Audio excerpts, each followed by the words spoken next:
प्यारे बच्चों, कैसे हैं आप सब। स्वागत है आपका पाठ तीसरी की कक्षा में। तो बच्चों, यहाँ हम शुरू करने जा रहे हैं पाठ 3 में वसंत का आगमन। ओके बच्चों, उम्मीद है कि आपने इससे पहले वाला चैप्टर अच्छे से पढ़ लिया होगा। तो बच्चों, यहाँ हम शुरू करेंगे पाठ प्रवेश में दिए गए बच्चों, यहाँ हम शुरू करने वाले हैं पाठ प्रवेश से, जिसमें लिखा हुआ है इस दुनिया की रौनकें बच्चों की वजह से ही हैं। ठीक है, अगर बच्चे ना हो तो दुनिया में खुशियां भी ना हो। प्रस्तुत पाठ में बच्चों के महत्व को दर्शाते हुए एक दानव की कहानी दी गई है, जो बच्चों को अपने बाग में दाखिल नहीं होने देता। इस वजह से उसके बाग से बसंत का मौसम रूठ जाता है। आइए पढ़ते हैं कैसे दानव को अपनी गलती का एहसास होता है। तो बच्चों, यहाँ पर हम पढ़ने वाले हैं वसंत ऋतु के आगमन में। वसंत ऋतु तो आती है, लेकिन जिस दानव की यहाँ बात की जा रही है उस दानव के बाग में नहीं आती। क्यों?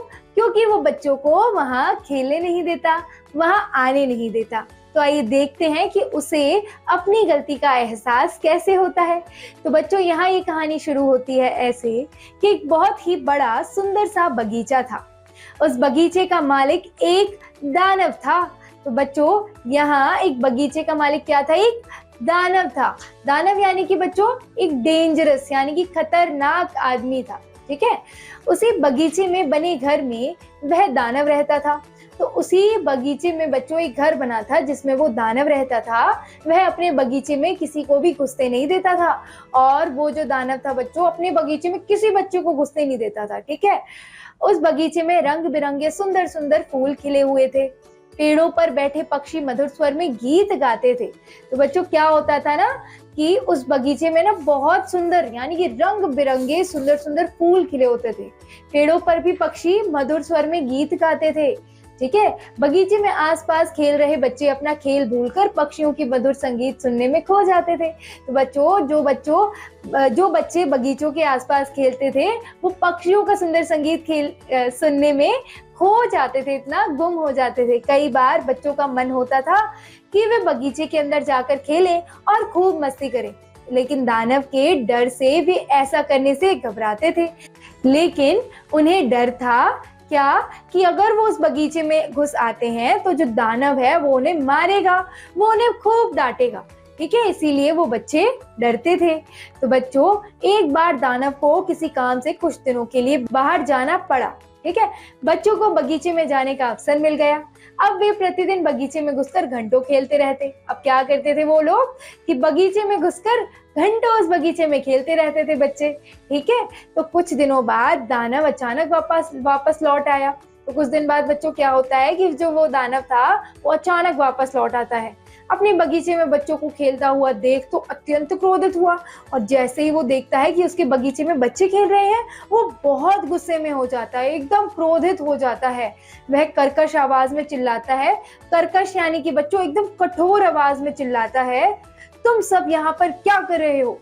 तुम्हें मालूम नहीं है यह बगीचा मेरा है, इसमें कोई और नहीं घुस सकता। और बच्चों, वो उन बच्चों पर चिल्लाता है कि तुम वहां पर क्या कर रहे हो, ये तो मेरा बगीचा है, मेरे अलावा इसमें कोई घुस ही नहीं सकता। तो वो बहुत गुस्सा करता है बच्चों के ऊपर। बच्चों ने दानव की भयानक आवाज सुनी तो भाग खड़े हुए, लेकिन बच्चों को क्या होता है कि जैसे ही वो उस दानव की आवाज सुनते हैं तो वहां से भाग निकलने की कोशिश करते हैं।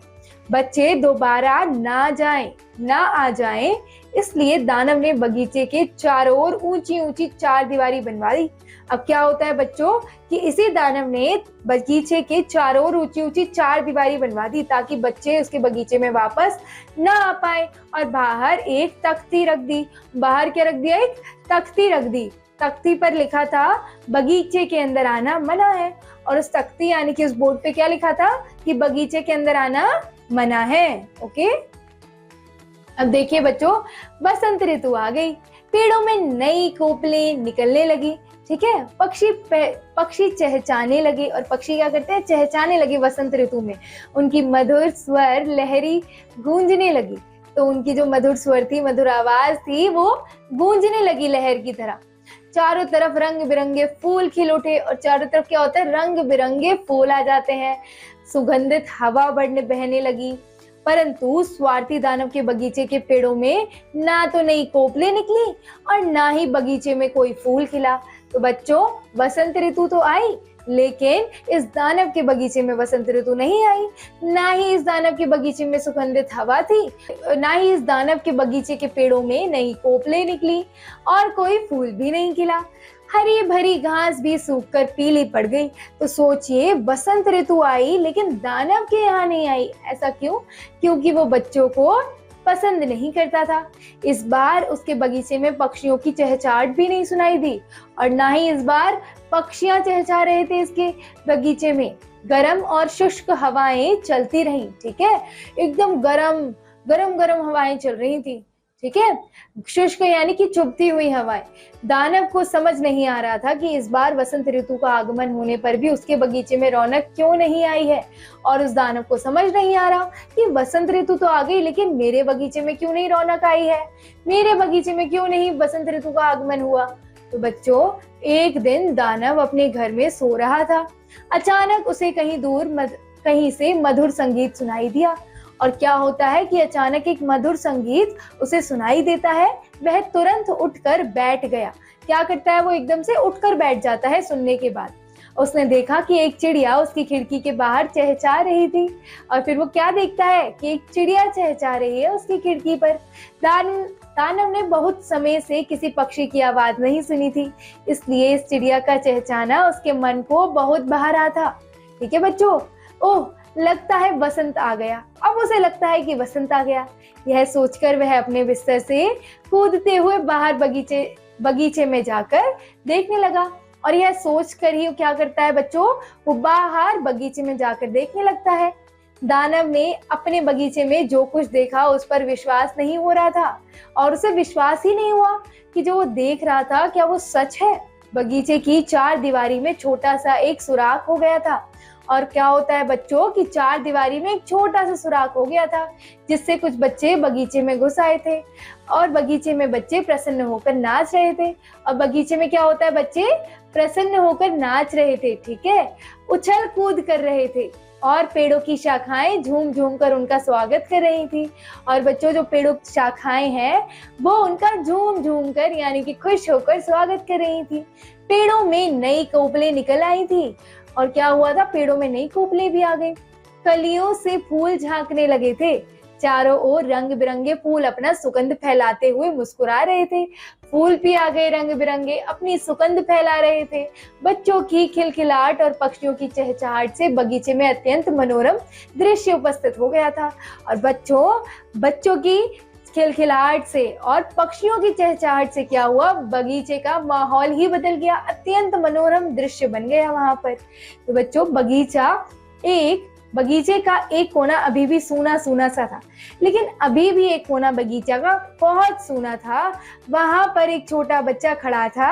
वह इतना छोटा था कि डालियां तक उसके हाथ पहुंच नहीं पा रहे थे। तो वो कितना छोटा था? इतना छोटा था कि डालियों तक उसका हाथ ही नहीं जा रहा था।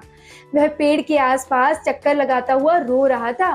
पेड़ अपनी डालियों को बार बार नीचे की ओर झुकाता, जिससे कि बालक उन्हें छू सके और उस पर भी बाहर आ जाए, ठीक है, लेकिन बालक के हाथ उन डालियों तक पहुंच नहीं पा रहे थे। तो क्या होता था बच्चों कि एक बच्चा शांत रो रहा था वहां पर, क्योंकि वो इतना छोटा था कि डालियों को पकड़कर उस पार नहीं आ पा रहा था।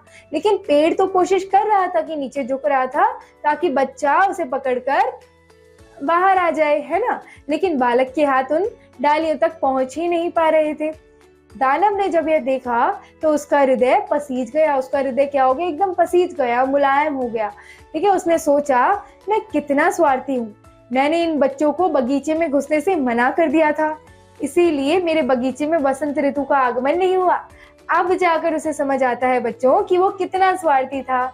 उसके स्वार्थ की वजह से बसंत ऋतु का आगमन भी नहीं हो रहा था उसके बगीचे में, क्योंकि वो बच्चों को बगीचे में घुसने नहीं देता था। उसने निश्चय कर लिया कि वह यही चार दीवारी को तोड़ देगा और बच्चों को अपने बगीचे में खेलने देगा। दानव आगे बढ़ा और पेड़ के नीचे रोते हुए बच्चे को पेड़ की शाखाएं तक पहुंचा दिया। ठीक है। बच्चे ने जैसे ही पेड़ की शाखाओं को स्पर्श किया, वैसे ही वे शाखाएं प्रसन्नता से झूमने लगी, और वैसे ही वो शाखाएं क्या करती हैं, प्रसन्नता से झूमने लग जाती हैं। देखते ही देखते उनमें कलियां चटकने लगी, ठीक है। पक्षी भी उस पेड़ पर बैठकर चहचहाने लगे। छोटा बच्चा अपनी दोनों बाहें दानव के गले में डालकर उससे लिपट गया, ठीक है, यानी कि गले लग गया, मानो वह उसका धन्यवाद कर रहा हो। बगीचे की चारदीवारी के सुराख से कई बच्चे झांक रहे थे, और बहुत सारे बच्चे उसी चारदीवारी के सुराख से झांक रहे थे। जब उन्होंने दानव को बच्चों से प्यार करते हुए देखा तो वे भी एक एक करके बगीचे के अंदर आ गए, और जब वो देखते हैं कि दानव उस बच्चे को बहुत प्यार कर रहा है, तो वो बच्चे भी एक एक करके बगीचे के अंदर आ गए। तभी सभी बच्चे दानव के आसपास आकर उछलने कूदने लगे। दानव भी उनके साथ उछलते कूदते हुए बच्चा बन गया था। तो बच्चों, बच्चे के साथ भी राक्षस भी बच्चा बन गया, यानी कि बच्चों के साफ मन को देखकर बड़े से बड़ा दानव भी पिघल जाता है। उन्हीं के साथ वसंत भी मुस्कुराता हुआ बगीचे में आ गया, ठीक है, यानी कि वसंत ऋतु आ गई, ठीक है।